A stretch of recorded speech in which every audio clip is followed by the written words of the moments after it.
चलिए, थोड़ा सा टेक्निकल इशू आ गया था। क्लास आपकी फिर से लाइव हो चुकी है। तो एक बार फिर से जो है सभी का वेलकम है अपने इस यूट्यूब चैनल पर। तो हम लोग जैसा कि कंप्यूटर की क्लास पढ़ रहे थे और कंप्यूटर की क्लास में हम लोगों ने जो है ये कहा था कि कंप्यूटर जो है यहाँ से एक दो क्वेश्चन आपके एग्जाम में आते रहते हैं। जैसा कि अभी एनटीपीसी का जो पेपर हो रहा है इसमें भी एक दो क्वेश्चन आपके कंप्यूटर से आ रहे हैं।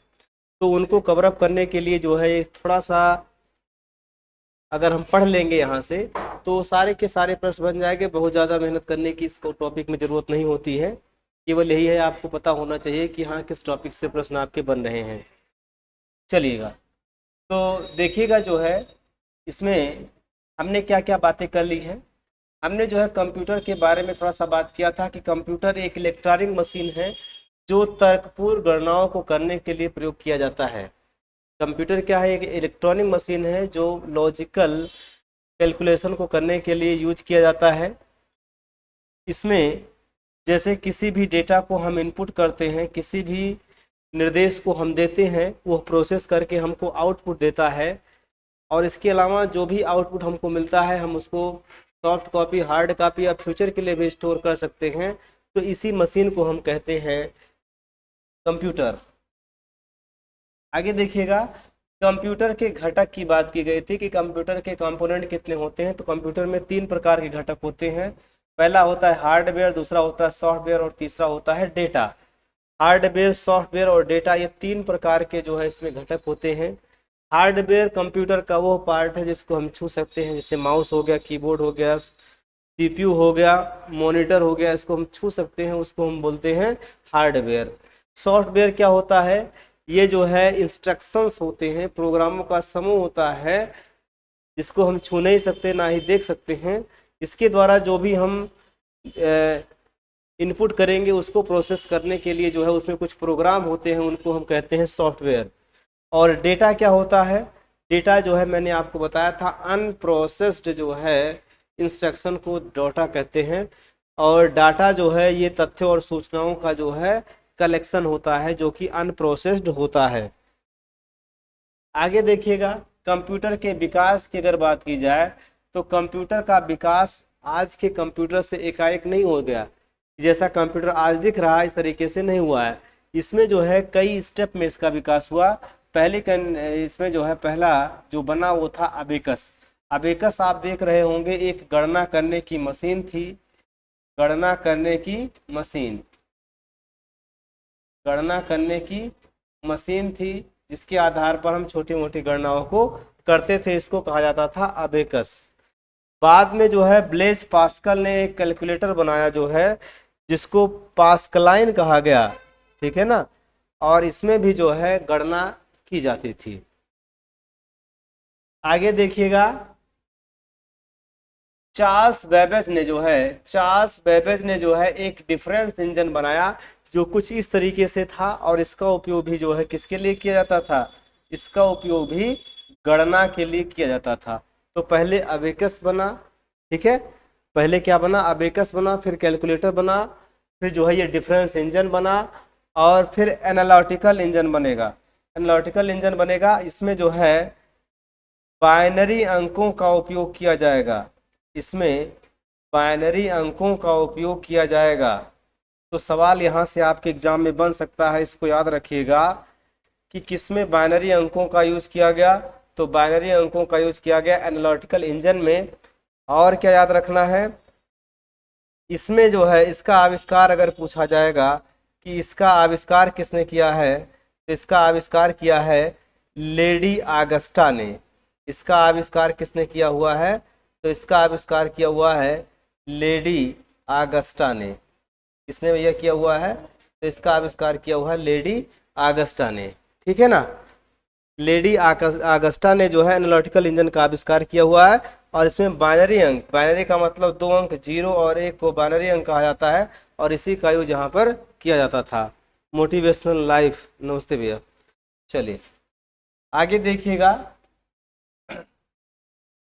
अगला कंप्यूटर का विकास आएगा इनिएक। तो अभी तक हमने देखा कि अबेकस बना, अबेकस के बाद जो है कैलकुलेटर बना, कैलकुलेटर के बाद जो है डिफरेंस इंजन बना, डिफरेंस इंजन के बाद जो है एनालिटिकल इंजन बना, इसके बाद बना जो है इनिएक। इनिएक जो है एक प्रकार का जो है ये पहला इलेक्ट्रॉनिक कंप्यूटर था। ये क्वेश्चन आपके एग्जाम में बना हुआ है, इसको याद रखिएगा कि पहला पूर्ण इलेक्ट्रॉनिक कंप्यूटर कौन था, इनिएक था। इनिएक का पूरा नाम अगर आपसे पूछा जाएगा तो electronic numerical integrator and calculator, इसका पूरा नाम होता है। और इसका आविष्कार अगर आपसे पूछा जाए किसने किया है, तो जेपी एकर्ट ने जो है इसका आविष्कार किया हुआ है। आगे बढ़े, आगे देखिएगा, अगला जो कंप्यूटर बना वो बना इडबैक, electronic discrete variable automatic computer. ये अगला जो है कंप्यूटर विकास का कदम था। ठीक है, इसमें आपको 2-3 बात याद रखनी है। जैसे लेडी आगस्टा ने जो एनालिटिकल कंप्यूटर बनाया उसमें बाइनरी अंक का यूज किया जाता था। डिफरेंस इंजन किसने बनाया, ब्लेज पास्कल ने बनाया, वो सॉरी चार्ल्स बेबेज ने बनाया। यही डिफरेंस इंजन आगे चलकर जो है कंप्यूटर का रूप लेगा। नेक्स्ट देखिएगा, अगला विकास देखिए तो अगला आएगा माइक्रो प्रोसेसर का। माइक्रो प्रोसेसर की अगर बात की जाए तो इसका निर्माण किसके द्वारा किया गया था, तो इसका निर्माण इंटेल कंपनी के द्वारा किया गया था, 1970 में किया गया था। और पहला जो माइक्रो प्रोसेसर है इंटेल, पहला माइक्रो प्रोसेसर है इंटेल 4004, इंटेल 4004, ये जो है एक माइक्रो प्रोसेसर है, पहला माइक्रो प्रोसेसर है। ये इंपॉर्टेंट फैक्ट है, इसको आपको याद रखना है। और इसका आविष्कार किसके द्वारा किया गया था, इंटेल के द्वारा 1970 में किया गया था। अब माइक्रो प्रोसेसर का जब विकास होगा तो कंप्यूटर में और तीव्रता आएगी। आगे देखिए जो है कंप्यूटर की जनरेशन की बात की गई है, कंप्यूटर की पीढ़ियां कौन कौन सी हैं इसको देखिएगा। कंप्यूटर की पहली पीढ़ी 1946 से लेकर 1959 के बीच में जो है ये कंप्यूटर की पहली पीढ़ी मानी जाती है।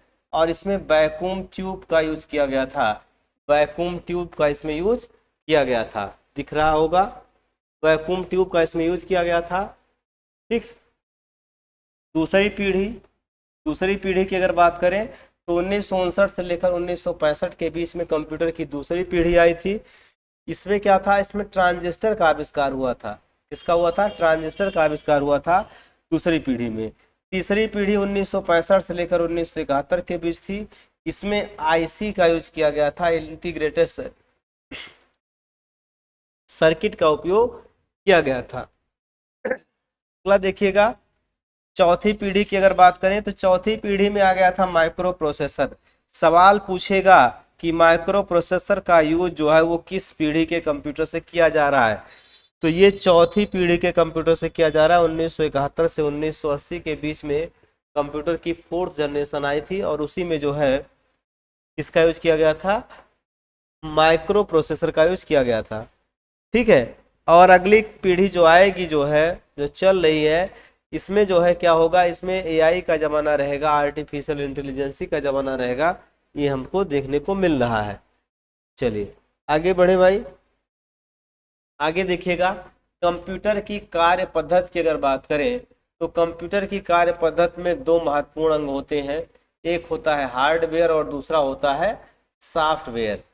ठीक है ना, हार्डवेयर कंप्यूटर का ऐसा पार्ट होता है जिसको हम छू सकते हैं, जिसको हम छूकर जान सकते हैं, उसको क्या बोलेंगे, उसको कहेंगे हार्डवेयर। हार्डवेयर में इनपुट आउटपुट सिस्टम यूनिट और ये सारी डिवाइसें आती हैं। ठीक है, तो देखिए इनपुट डिवाइस, आउटपुट डिवाइस और सिस्टम यूनिट को मिलाकर हम बोलते हैं हार्डवेयर, और इसको हम छूकर जान सकते हैं कि हाँ कंप्यूटर का ये हार्डवेयर है। सॉफ्टवेयर क्या होता है, तो ये जो है प्रोग्रामों का समूह होता है, ग्रुप्स ऑफ प्रोग्राम होता है, जो विभिन्न प्रकार की क्रियाओं को करने के लिए जिम्मेदार होता है। अब देखो इसमें क्या होगा, कंप्यूटर कैसे काम करता है। हम कोई चीज़ इनपुट करते हैं, कोई इंस्ट्रक्शन देते हैं उसको, वो इंस्ट्रक्शन जाता है उसके सीपीयू में और इसके बाद हमको क्या मिलता है, रिजल्ट मिलता है, जिसको हम बोलते हैं आउटपुट। अब ये इनपुट देने का काम जिसके द्वारा किया जाता है उसको हम कहते हैं इनपुट डिवाइसेस, जिसमें keyboard, mouse, joystick, light fan, scanner, bar code reader, mic आदि आते हैं जिनके थ्रू हम कंप्यूटर में जो है इंस्ट्रक्शन को भेजने का काम करते हैं। प्रोसेस में अगर देखा जाएगा तो प्रोसेस में पहले primary memory, control unit, arithmetic और लॉजिकल यूनिट और इसके अलावा सेकेंडरी मेमोरी शामिल है। ठीक, अब आउटपुट डिवाइस में बहुत सारी डिवाइसें हैं, जैसे प्रिंटर हो गया, मॉनिटर हो गया, स्पीकर हो गया, प्लॉटर हो गया, ये सब किस में आते हैं, ये आउटपुट डिवाइस के अंतर्गत आते हैं। अब देखिए यहाँ हम बात कर लेते हैं कौन कौन से इनपुट डिवाइस हैं। तो इनपुट डिवाइस जो है ये कीबोर्ड है, माउस है, जॉयस्टिक है, लाइट पेन है, स्कैनर है, बार कोड रीडर है, माइकर है। तो ये सब जो है किस में आते हैं, तो ये सब आते हैं आपके जो है इसमें इनपुट डिवाइस में। इनके द्वारा जो है, इनके द्वारा निर्देशों को कंप्यूटर में भेजा जाता है। निर्देश को कंप्यूटर में भेजने का काम किसके द्वारा होता है, तो निर्देश को कंप्यूटर में भेजने का कार्य, कंप्यूटर में भेजने का कार्य किसके द्वारा किया जाता है, तो ये भेजने का कार्य किया जाता है इनपुट डिवाइस के द्वारा। ठीक, आगे देखिएगा सीपीयू के पार्ट की अगर बात करें तो सीपीयू में control unit, arithmetic, logical unit, primary memory होती है, इसके अलावा सिस्टम यूनिट होता है और द्वितीय मेमोरी होती है। ये इतनी चीज़ें आती हैं किसके अंतर्गत, तो ये इतनी चीज़ें आती हैं आपके सीपीयू के अंतर्गत। ठीक है ना। अब इसमें महत्वपूर्ण क्या है, प्राइमरी मेमोरी। जैसे कोई निर्देश हमने दिया, उस निर्देश को रन कराना है तो वह निर्देश पहले पहुंचेगा जो है उसके कैश मेमोरी। कैश मेमोरी के अलावा जो प्रोग्राम वगैरह होंगे रीड ओनली मेमोरी में, रैम उसको रन कराने का काम कर। रैम का मतलब एक ऐसा कमरा जिसमें कोई भी निर्देश जाके प्रोसेस होता है। इन सब को हम क्या बोलते हैं, इन सबको हम प्राइमरी मेमोरी के अंतर्गत रखते हैं। द्वितीयक मेमोरी की अगर बात की जाए, द्वितीयक मेमोरी में हार्ड डिस्क, चुंबकीय डिस्क, ऑप्टिकल डिस्क आदि इसमें आते हैं। इसको हम क्या बोलते हैं, इसको हम बोलते हैं द्वितीयक मेमोरी। ठीक है। अब हम आउटपुट डिवाइस की बात कर लेते हैं। आउटपुट डिवाइस क्या होते हैं, तो आउटपुट डिवाइस में जैसे मॉनिटर है, वीडियो है, प्लॉटर है, स्पीकर है, टेप रीडर है, कार्ड रीडर है, प्रिंटर है, इन सबको मिलाकर हम कहते हैं आउटपुट डिवाइस। ये क्या करते हैं, किसी इंस्ट्रक्शन को जो हमने कंप्यूटर में दिया है उसको प्रोसेस करके दोबारा हमको वापस देते हैं। ठीक है। मॉनिटर के बारे में थोड़ा सा सवाल बनता है कि मॉनिटर की गुणवत्ता किस में मापी जाती है, तो मॉनिटर की गुणवत्ता जो होती है ये DPI में मापी जाती है, डॉट पर इंच में मापी जाती है कि एक स्क्वायर इंच में जो है, एक स्क्वायर इंच में कितने बिंदु हैं, इसी के आधार पर एक कंप्यूटर की स्क्रीन या मॉनिटर की स्क्रीन की वैल्यू देखी जाती है कितना अच्छा है। जैसे मैं इतना लिखा हूँ, 1 इंच में कितने डॉट आपको इसमें दिख रहे होंगे, ठीक है ना, वही क्या कहलाता है, वही उसकी क्वालिटी की पहचान होती है। जितने अधिक डॉट होंगे वो मॉनिटर उतना ही अच्छा माना जाता है। ठीक है। चलिए अब हम बात कर लेते हैं आउटपुट डिवाइस में प्रिंटर की। प्रिंटर जो होता है ये जो है 2 प्रकार का होता है। एक तो होता है इम्पैक्ट प्रिंटर और दूसरा होता है नॉन इम्पैक्ट प्रिंटर। यहाँ से सवाल बनता है आपके पेपर में, कौन इम्पैक्ट प्रिंटर है, कौन नॉन इम्पैक्ट प्रिंटर है। तो इम्पैक्ट प्रिंटर में करेक्टर प्रिंटर आ जाएगा और लाइन प्रिंटर आ जाएगा। करेक्टर प्रिंटर में डॉट मैट्रिक्स आ जाएगा और डेजी व्हील। कौन कौन से आ जाएंगे, डॉट मैट्रिक्स प्रिंटर और डेजी व्हील प्रिंटर। ये किस में आते हैं, ये करेक्टर मतलब किसी शब्द को लिखने के लिए जो प्रिंटर यूज होता है उसमें आते हैं। Line printer line to line लिखता है, जिसमें ड्रम प्रिंटर आते हैं, चेन प्रिंटर आता है और बैंड प्रिंटर आते हैं। ठीक है। नॉन इम्पैक्ट प्रिंटर ये ज़्यादा महत्वपूर्ण है क्योंकि इसी समय इसका यूज ज़्यादा हो रहा है। इनकी कैपेसिटी अधिक होती है, इनका ड्यूरेबल जो सेशन होता है वो अधिक होता है, इसलिए इसका यूज किया जाता है। इसमें जो है पेज प्रिंटर पूरा पेज प्रिंट करते हैं और दूसरा है करेक्टर प्रिंटर। तो पेज प्रिंटर में जो है लेजर प्रिंटर आ जाता है, बहुत ज़्यादा यूज वर्तमान में इसी लेजर प्रिंटर के द्वारा ही चीज़ों को प्रिंट किया जा रहा है। समय की बचत होती है और ये टिकाऊ भी होते हैं। दूसरा आता है करेक्टर प्रिंटर। करेक्टर प्रिंटर में जो है आप देखोगे थर्मल प्रिंटर और इंकजेट प्रिंटर, ये दोनों जो है इसके अंतर्गत आते हैं। ठीक, चलिए आगे देखते हैं। आगे हम बात करेंगे मेमोरी के बारे में कि मेमोरी क्या होता है। देखो मेमोरी मेन रूप से दो प्रकार की होती है, प्राइमरी मेमोरी और द्वितीयक मेमोरी। प्राइमरी मेमोरी में जैसे रजिस्टर हो गया, कैश हो गया, रोम हो गया, मतलब read only memory. Read only memory एक इंस्ट्रक्शंस का समूह होता है, प्रोग्राम का समूह होता है, रीड ओनली मेमोरी। और random access memory, random access memory. तो ये दोनों मेमोरियाँ जो होती हैं, या रजिस्टर, कैश, रैम और रोम, ये सब के सब क्या होते हैं, ये प्राइमरी या मुख्य मेमोरी कहलाती है। ठीक है ना। ये जो होती है ये अस्थायी मेमोरी के रूप में भी काम करता है, अस्थायी मेमोरी भी होता है। ये सब कैसी मेमोरी होती हैं, तो ये सब के सब अस्थायी मेमोरी होती है। जब तक कोई प्रोग्राम एग्जीक्यूट होता है तब तक ये बने रहते, प्रोग्राम क्लोज हुआ ये क्लोज हो जाते हैं। ठीक है। द्वितीयक मेमोरी को हम अस्थायी मेमोरी कहते हैं, अस्थायी मेमोरी कहते हैं, और ये परमानेंट बने रहते हैं। अस्थायी मेमोरी परमानेंट होते हैं, जैसे magnetic tape, CD, DVD, hard disk, floppy disk और पेन ड्राइव जो होते हैं, ये सब के सब जो होते हैं ये क्या होते हैं, ये सेकेंडरी मेमोरी के अंतर्गत आते हैं, द्वितीयक मेमोरी के अंतर्गत आते हैं। ठीक है। चलिए आगे देखिएगा, ये मेमोरी मापने की इकाइयाँ, यहाँ से सवाल आपके एग्जाम में बनेगा, बन रहा है, इसको देखिएगा। मापने की इकाइयों की अगर बात की जाए तो bit, nibble, byte, kilobyte, megabyte, gigabyte, terabyte, pentabyte, exabyte, zettabyte और योटाबाइट, इतने आपको याद रखने होते हैं। बिट क्या होता है, 0 और 1 का कॉम्बिनेशन बिट कहलाता है। निबल, 4 बिट मिलकर एक निबल बनाते हैं, 4 बिट मिलकर क्या बनाते हैं, एक निबल बनाते हैं। बाइट जो होता है ये 8 बिट या 2 निबल का समूह होता है, 8 बिट या 2 निबल बराबर क्या होता है, एक बाइट होता है। अब देखिए 1 किलो बाइट की अगर बात करें तो 1024 बाइट या 2 की पावर 10 बाइट में जो है 1 किलो बाइट होता है। 1 मेगा बाइट की अगर बात करें तो 1024 किलो बाइट को मिलाकर बनता है 1 मेगा बाइट। ठीक है।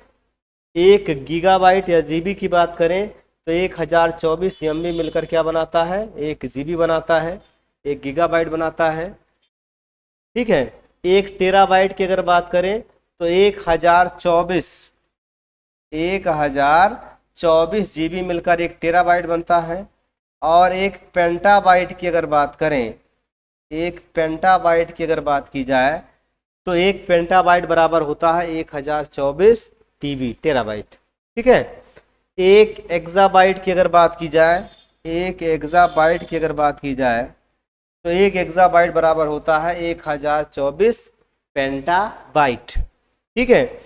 1 जेटाबाइट की अगर बात करें तो 1024 एक्साबाइट मिलकर बनाते हैं 1 जेटाबाइट। ठीक। 1 योटाबाइट, 1 एटाबाइट की अगर बात की जाए तो 1024 जेटाबाइट मिलकर जो है ये बनाते हैं 1024 एटाबाइट। आपको यहाँ तक ही याद रखना है ज़्यादा से ज़्यादा। ठीक है। यहीं तक में आपके सवाल बन जाते हैं। ठीक। कल हम लोग जो है सॉफ्टवेयर, इंटरनेट, इन सब पे बात कर लेंगे और कंप्यूटर का सेशन हो जाएगा पूरा। तो आज के लिए इतना रखिए, बाकी हम कल की चीज़ों में आपसे फिर डिस्कस करते हैं। थैंक यू सभी को।